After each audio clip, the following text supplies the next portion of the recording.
नमस्ते बच्चों। आज हम कहानी देखेंगे।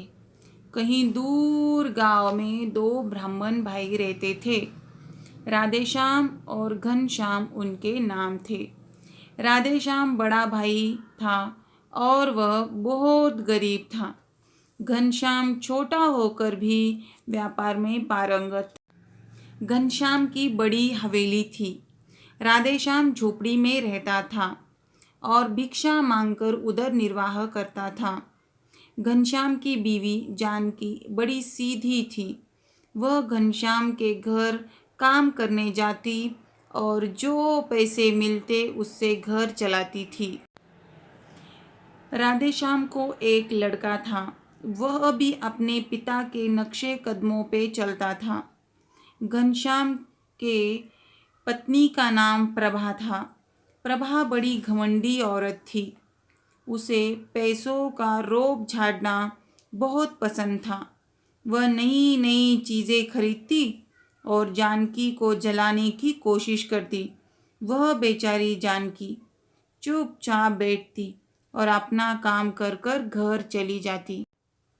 एक दिन जानकी ने अपने पति से कहा, आप तो शिवजी के मंदिर रोज जाते हो और पूजा भी करते हो, तो आप भगवान से अपनी दरिद्रता दूर करने की प्रार्थना क्यों नहीं करते? राधेश्याम व्यतीत हो जाता है और अगले दिन वह मंदिर जाकर भगवान से प्रार्थना करता है, भगवान, आज तक मैंने कुछ नहीं मांगा। मेरे परिवार की दशा मुझे देखी नहीं जाती। मेरे जीवन भर की पूजा का फल मुझे दे दो भगवान, फल मुझे दे दो। भगवान प्रसन्न होते हैं और आशीर्वाद देने के लिए प्रकट होते हैं। भगवान कहते हैं, वत्स, मांगो, क्या चाहते हो? राधेश्याम कहता है, पेट भर अनाज। मेरा परिवार पेट भर अनाज खाए, इतना ही मुझे चाहिए प्रभु, और कुछ नहीं। भगवान तथास्तु कहकर अंतर्ध्यान हो जाते हैं।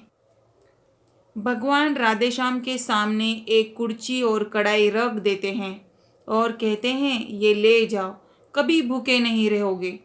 राधेश्याम कढ़ाई लेकर घर आता है और जानकी को कहता है, जानकी जानकी, ये देखो प्रभु ने क्या दिया, हम अब कभी भूखे नहीं रहेंगे।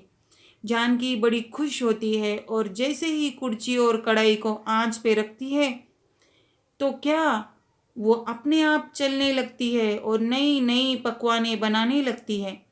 पूरा परिवार पेट भरकर अनाज खाता है और सो जाता है। राधेश्याम जानकी को कहता है, जानकी, अब काम पर नहीं जाना, तुम्हें काम करने की कोई ज़रूरत नहीं, अब बच्चों को संभालो। जानकी अब काम पर नहीं जाती। प्रभा बड़ी चालाक औरत थी। वह जानकी के घर में झांक कर देखती है कि ये क्यों काम पर नहीं आ रही। तो क्या खाना अपने आप बन रहा है? यह देखकर प्रभा आश्चर्यचकित हो जाती है और उसके दिमाग में एक कुटिल योजना का जन्म होता है। रात में वह वापस राधेश्याम के घर आती है और भगवान ने दी हुई कढ़ाई ले जाती है और एक झूठी कढ़ाई वहाँ पर रख जाती है और अपने घर जाते ही वह भी कढ़ाई को आंच पर रखती है। तो क्या अलग अलग प्रकार के कीड़े आ जाते हैं और उसके हाथ पर भी चढ़ जाते हैं। वह चिल्लाकर जानकी के घर जाती है और उससे क्षमा मांगती है, जानकी, मुझे क्षमा कर दो। वह कहती है, जानकी, मुझे माफ़ कर दो, मेरे पास सब कुछ होने पर भी लालच के कारण यह गलती मुझसे हो गई। मैंने भगवान ने दी हुई चीज़ को चुराने की कोशिश की है। जानकी उसे माफ़ करती है और उस दिन से वह सब मिलजुल कर रहने लगते हैं, जैसे कोई हंसी खुशी परिवार एक साथ रहता है। न कोई बड़ा न कोई छोटा, सब एक दूसरे को सम्मान देते हैं। अभी घनश्याम भी राधेश्याम के प्रति भगवान के भक्त की तरह बड़े भाई को मानने लगता है। तात्पर्य, किसी के साथ बुरा न करे, जो बोओगे वही काटोगे। अगर आपको यह कहानी अच्छी लगे तो इसको लाइक और सब्सक्राइब ज़रूर